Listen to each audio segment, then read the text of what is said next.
Okey, aku baru siapkan satu ni lah course untuk local data. Jadi daripada Google Sheet ni pergi ke bawah ni lah dashboard ni. Dashboard ni memang aku buat khas local data. Dia agak interaktif lah. Jadi kita boleh tekan-tekan.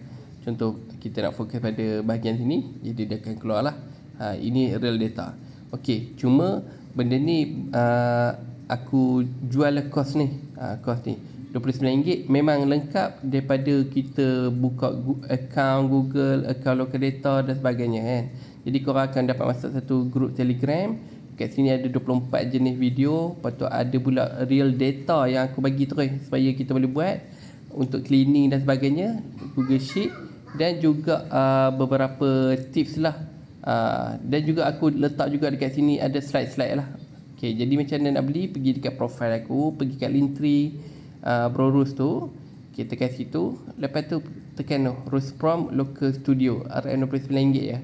Lepas tu apa-apa aku akan update situ je kalau ada apa-apa penambahan dan sebagainya lah. Okey, selamat belajar.